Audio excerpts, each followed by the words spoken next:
David was adopted in a family where the mom and dad spent time with him. That's right. His dad took him hunting. His dad took him fishing. His dad spent time with him. His dad took him to work. His dad taught him work ethics. His dad was with him. His dad spoke into his life. David wound up going on to college, getting a college degree, having his own business, very successful in that side of life, okay? Me, I was just the opposite.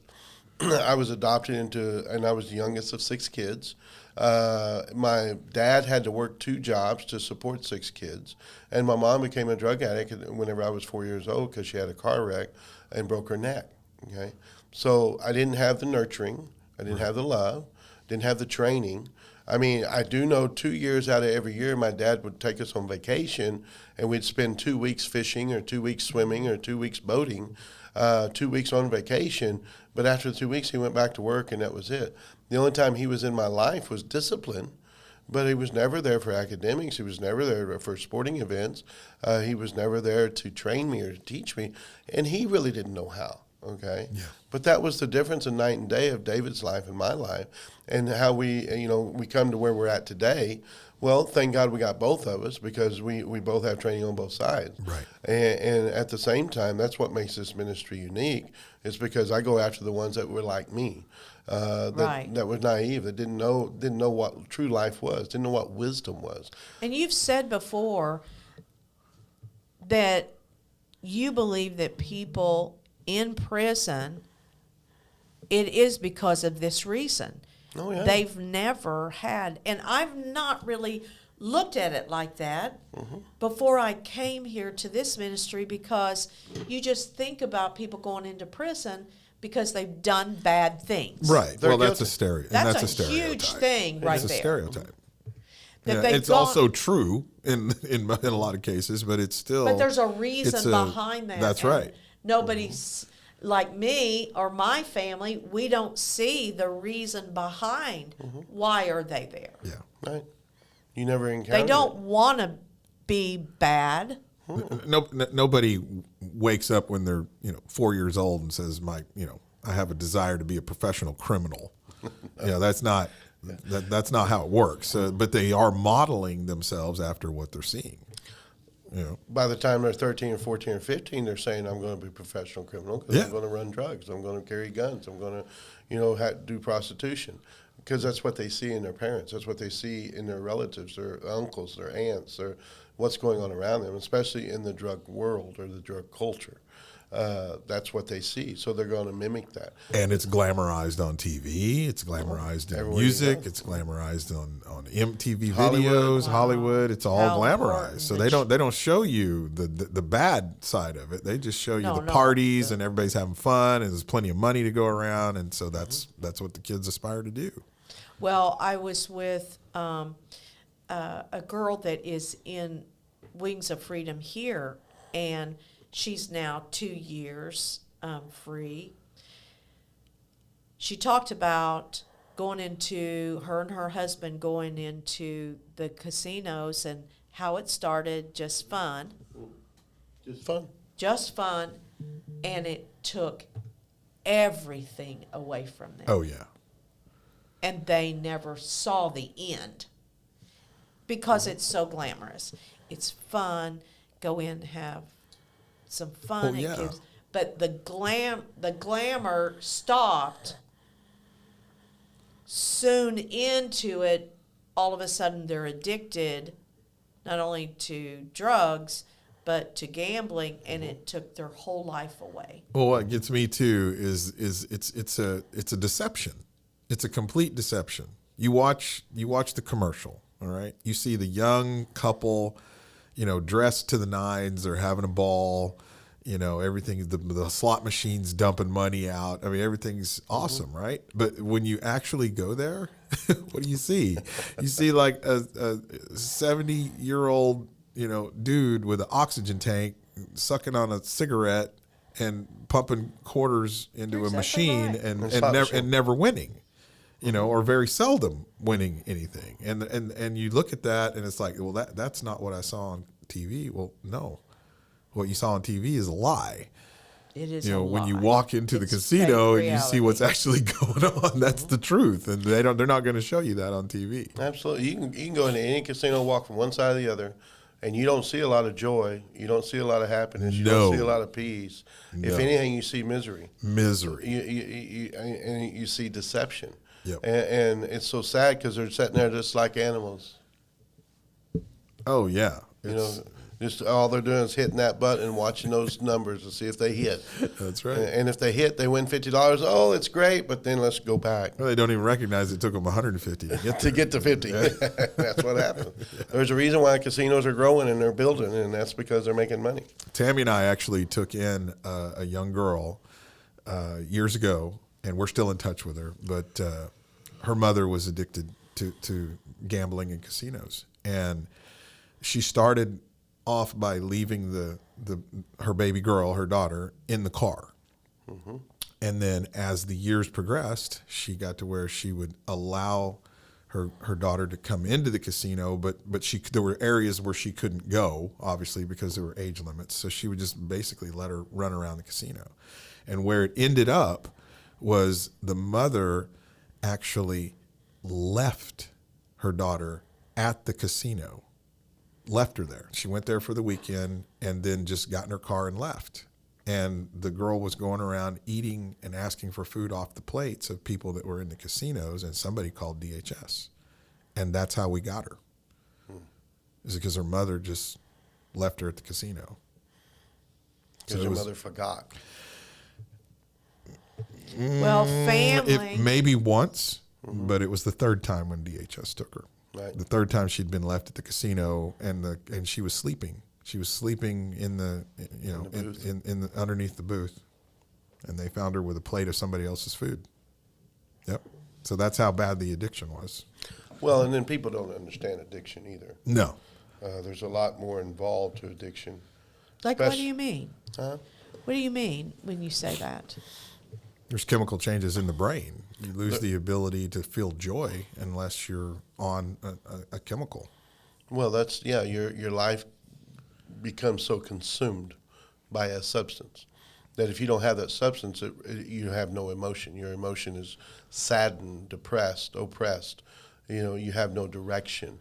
Once the substance comes, now you'll have direction for a moment. But it's the point of giving yourself into a substance. Even when you're doing it, you don't realize that's what you're doing. Yeah, that's true. And then the next thing you know, you wake up one day and you can't stop doing what you're doing. It's kind of like you have habits in your life. You try and change that habit, okay? Say every morning you've gotten up, you've done the same thing every morning for 10 years, okay? And all of a sudden you get up and you have to do something different. Okay? It will be difficult for you to change. It's the same thing with addiction. And you have to go back through your life and you have to fight it. You have to really work at changing and watching your triggers and watching what's going on in your life until you get strong enough to where you overcome it. And it takes time. Just like it took time for the addiction to happen, it takes time sometimes for you to overcome the addiction. Some people say, well, why don't you just quit? You want to quit? You just quit. No, you can't. You got something on the inside of you driving you. Well, I think that's what a lot of people do feel like. People like me, why don't you just quit? Yeah, you can just quit. You can just quit. Until my son got addicted. Mm-hmm. Right. And then it's personal. Yes. Then it changes everything because I then started searching, okay, how to... Educating yourself. Educating myself, correct. So Bill passes away. Casey is hurting. By the end of the year, during graduation, someone gives him Oxycontin, and within a couple of times, he's addicted. Yeah. Oh, yeah. And well, it numbed his pain is what you got to realize. I mean, that's what happened when his dad died, okay? Yes. And, he was broken, he was hurt, he was in pain emotionally, spiritually, okay? Not really physical at that point because he's pretty young, but emotionally he was in pain. Any human being that has pain, whether mental health pain, whether body pain, whether spiritual pain, emotional pain, everybody wants to get out from underneath that pain. Nobody wants to be in pain. Yeah. And that's what happened. And when he took that oxycodone, it numbed him to where for a split second, for an hour or two, he didn't have that pain. He didn't have that emotional hurt of the loss of his dad. Okay, and so he gravitated back to that because it felt good not to have that pain. But then when it came time to him wanting to quit, when it came time to, oh, this is bad, this is hurting my life, well, he couldn't because he had taken it for so long that it was now driving him. Yeah. Instead of him driving it, it was driving him. It's become a physical addiction at that point. Yeah. That's why I don't like a lot of the narcotics or a lot of the mental health meds, because it's all based on an emotion and a feeling. And people it hurts people. The mental health meds that they have people on out there today, even the psychiatrists tell them, once you start taking this, you're going to always have to take it. Well, the next thing you know, they're addicted to it. And if they try and come off of it, it actually injures their brain. It injures their emotions. Xanaxes are some of the worst, okay? Oxycodones are some of the worst. Heroin's the same thing. Yeah. It injures them when they try and come off of it all of a sudden. And it's a process to come off of it as well. But, once Casey found his pain, back up. When Casey, and here's what's so sad, when it happened to you, you were searching for knowledge, but there wasn't a lot of knowledge out there. No. Especially in the church world. Oh, especially yeah. in the pastoral world. Yes, I tried to get him help, Yeah. and I didn't know what to do, and nobody else knew what to do, at least the people that I... Yeah, and so then you turn to the world, and the world sent him to a treatment program, okay? Well, the first thing a treatment program does is it's funny, they just start putting them in 12-step, okay, AA and NA. It was 12 steps to spiritual life is what that is. And in that, he began to examine his life. He began to realize he was out of control. He began to realize in some of the perimeters that he was dealing with, and until he found the place where he was hurt and broken. And when he found a place where he was hurt and broken, that's whenever he began to heal. Once he healed enough to where the pain was not so bad, then at that point in time was when he was able to conquer it, okay? And that's when he grieved his dad. That's when he got the process of that. It takes 6 months, takes a year. So do they kind of go backwards? Do they have to go through the grieving process because they covered it up? So they have to go through that grieving process. They have to go through that loss, that process, Okay. yeah. And it's a process. You're looking, some it could be 6 months, some it could be a year. I have widows in our church. Yeah. And the first thing I tell a widow, I said, for 1 year, don't make no decisions. For 1 year, you just need to learn to live again. Because half of your life is missing, and any decision you make right now probably won't be the right decision. So just wait. Because I got a guy right now, when his dad died, within 3 months or 4 months, his mom sold everything. Sold the house, sold all of his dad's possessions, everything. He didn't get anything from his dad because his mom went and sold it. Well, he got angry with his mom. He got mad with his mom because he wanted his dad's stuff. He wanted something to remember his dad. And so because of that, his mom went and sold it all. And he was like angry and mad at her. I said, stop. So don't be mad at your mom. I said, your mom was just trying to overcome the pain. Because she didn't want to live in that house. She didn't want to live with his stuff. Yeah. She's trying to ease the pain that she's under. And all I heard when I would grieve or if I'd talk about it or anything, even with Casey, they all said, just get over it. Yeah, but you never get over it. The teachers would say to him, Casey, you need to move on. You got to get, and he's 3 months in, 4 months in, 5 months in. They don't know how to handle it either. No, they don't. And here's the key. Your husband died 10 years ago, okay? You're not over it. You never will. Why? That's a part of your life that died. Right. You learn to live with it. You don't learn. You don't. Yeah, learn that was something. You learn to live. That was something you told me that I'd not heard. Is that you learn how to live with it as part of your life, not trying to ignore it. Right. That it wasn't there, which is exactly what I was trying to do. Get over it. Move on. You should get through. You should. This should be over. You don't need to even be thinking about this. There's nothing you can do about it. So just forget about it. And you said to me, "No, Margot, it's a part of your life, and he will always be a part of your life. Sure. You have to embrace it and learn to live with him. Maybe not physically here, but learn to live with him."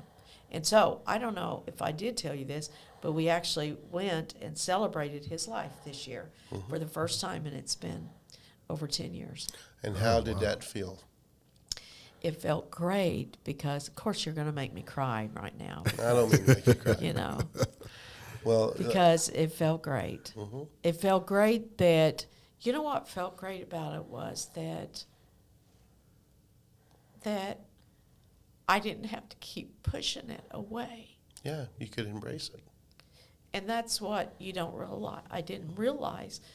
You're trying to get over it because that's the only thing you know to do to get over it is push it away, get it out of the way, get it away. Instead, I invited the boys and the grandkids that Bill had never met, and we talked about him, and we embraced that he was still that his life was important to us, and it will always be important to us. Always. Yeah. And see that now you can embrace it. You know, I have a saying and a teaching that I do every once in a while, and I ask this question: can you sit in a room with your pain and not be moved? Can you sit in a room with your pain and not be moved? Yeah, that's a good question. Can you sit in a room with your pain and move your pain? And what you started to do was move your pain. Right. And the way you do that and the way you have to do it is process. When you and the kids and the grandkids started talking about how much Bill meant in your life, the joys that you shared, the memories you had, it brought a joy into your heart. Well, that joy became your strength to overcome your pain. And see, that's the process. It is. And the other thing is, too, is when you do that, because now you'll probably do that on a more consistent basis. Yes. We started doing that after my dad passed. We started doing that right away, and I didn't I thought it was for me. I really thought it was really just for me and maybe my sisters and stuff like that. But what is so cool about it is even my kids that were not born when my dad passed, they talk about him as though they knew him. Oh, wow. They'll come up and say, "I miss Papa.